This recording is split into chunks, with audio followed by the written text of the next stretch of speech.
जय हिंद दोस्तों। आज हम लोग साइंस का टॉपिक जो है कुछ स्पेशल चीज़ें हैं जो मानव शरीर से रिलेटेड है, उनको हम बनाना चाह रहे थे कि जैसे सबसे बड़ी ग्रंथि कौन सी होती है अपने मनुष्य के शरीर के अंदर। सबसे बड़ी ग्रंथि जो होती है बेटा वो यकृत होती है। यकृत मनुष्य शरीर की सबसे बड़ी ग्रंथि है और इसमें ही सबसे ज्यादा पुनरुद्भवन क्षमता मतलब उसको दोबारा से रिकवर करने की क्षमता। जैसे हमारे बालों में होती है, बाल कट जाएं तो दोबारा से बड़े हो जाते हैं। अगर स्किन कोई कट जाती है तो दोबारा से कोई मिस्त्री नहीं आता उसको लगाने के लिए, वो अपने आप अपनी जगह भर लेती है।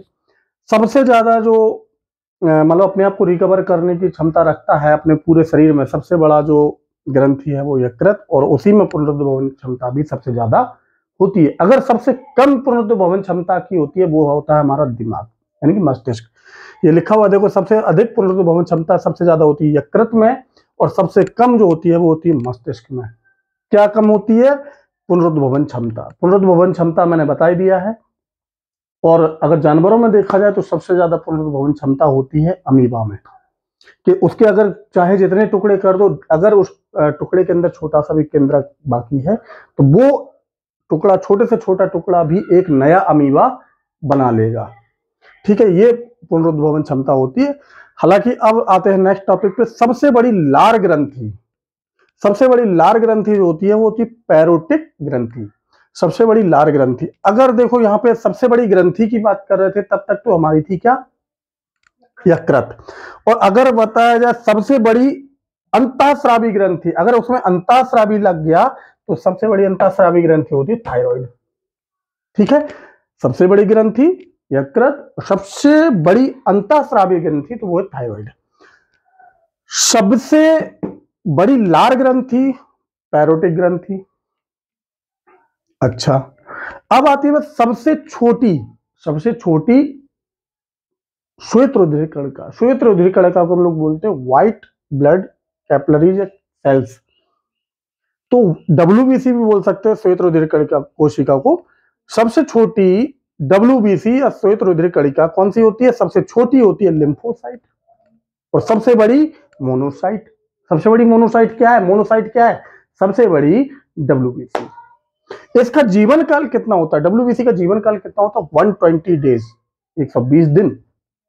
RBC जो होता है, देखो WBC, W means white, R for red, red blood cells का जीवन काल कितना होता है? 2 से 5 दिन।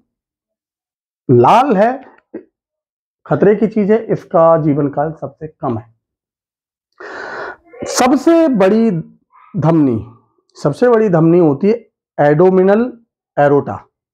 एडोमिनल एरोटा जो है सबसे बड़ी धमनी।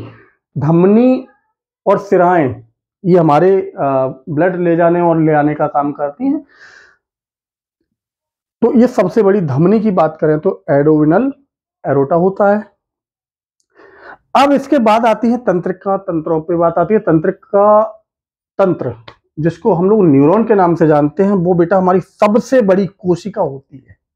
सबसे बड़ी कोशिका, मानव शरीर के अंदर सबसे बड़ी कोशिका जो होती है वो न्यूरॉन होती है, जिसे तंत्रिका तंत्र कहते हैं। अब बात आती है तंत्रिका तंत्र भी 2 प्रकार के होने हैं, एक क्रॉनिकल तंत्रिकाएं और एक स्पाइनल तंत्रिकाएं। क्रॉनिकल तंत्रिकाएं देखो बेटा, क्रॉनिकल तंत्रिकाओं की संख्या होती है 12 जोड़ी। वहीं अगर स्पाइनल तंत्रिकाओं की बात कर लें तो वो होती है 31 जोड़ी। ठीक है, क्रॉनिकल 12 जोड़ी और स्पाइनल 31 जोड़ी। सबसे लंबी तंत्रिका, सबसे कैसी लंबी है ना, सबसे लंबी तंत्रिका होती है सिएटिक। सबसे पतली, थिन, सबसे पतली और छोटी, सबसे पतली भी है और सबसे छोटी भी है, वो है कौन सी? देखो ये लिखी है टॉकलियर। सबसे पतली और छोटी टॉकलियर है।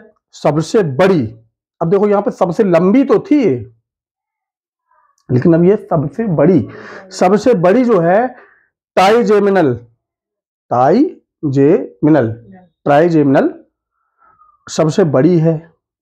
अगर सबसे लंबी की बात करें, जब लंबाई की बात करेंगे तो है सिएटिक, और सबसे बड़ी तंत्रिका की बात करेंगे तो टाइजेमिनल। और सबसे बड़ी कोशिका की बात करेंगे तो हम लोग जानते ही हैं, अभी न्यूरॉन मैंने बता रखा है, न्यूरॉन जो है तंत्रिका तंत्र कहलाती है।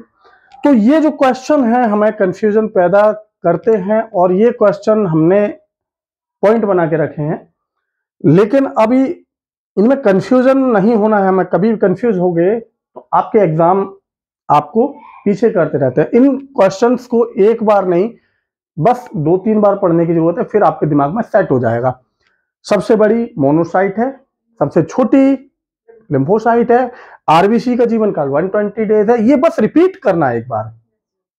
जहां आपने 2 बार रिपीट किए, बस आपके क्वेश्चन कम से कम ये 15 से 20 क्वेश्चन बनाए मैंने, आपके क्वेश्चन हमेशा हमेशा के लिए दिमाग में सेट हो जाएंगे। Thank you.